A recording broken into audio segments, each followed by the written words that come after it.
What's your name? Ethel Schrage. Schrage, sure, put it that way. And born? Born in July 1st, 1926.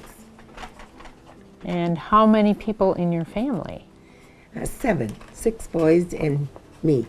Parents were Francis Pickert Steffes and August Steffes. He has no middle name. Oh.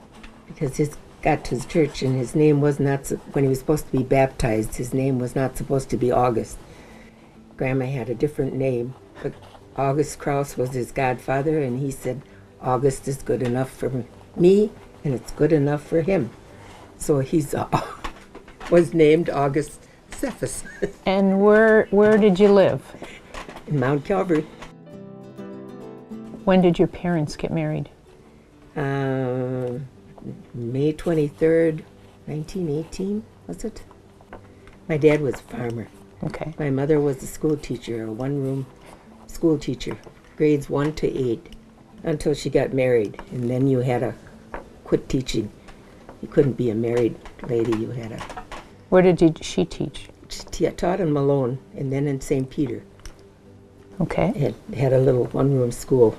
Every morning, she'd have to take her horse and buggy and drive over to Malone to the school.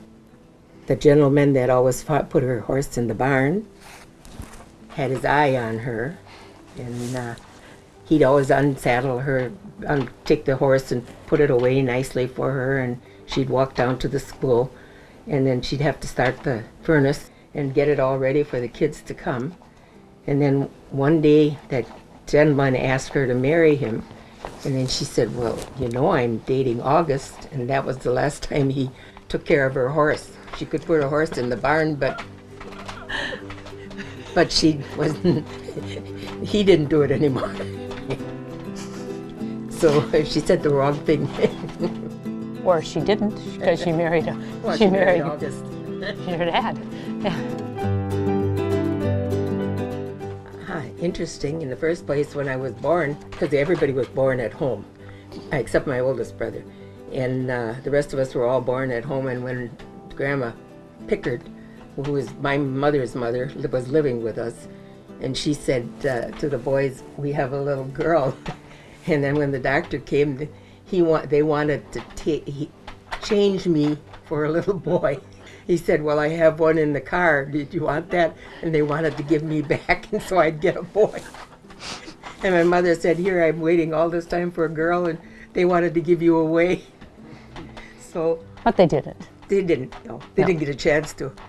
He actually didn't have one in the car, obviously. The stork had delivered that one, and it was over with.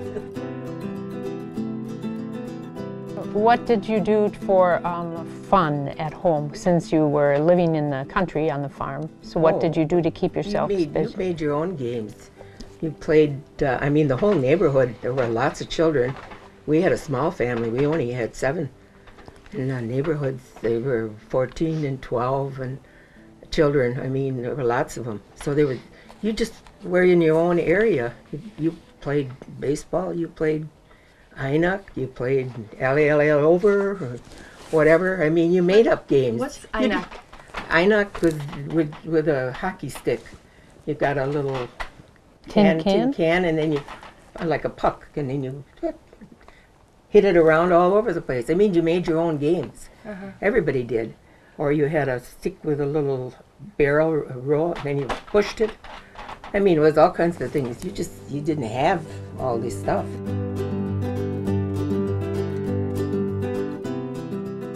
My mother and Dad would speak German when they would want to talk. When they want to talk in the gossip and stuff.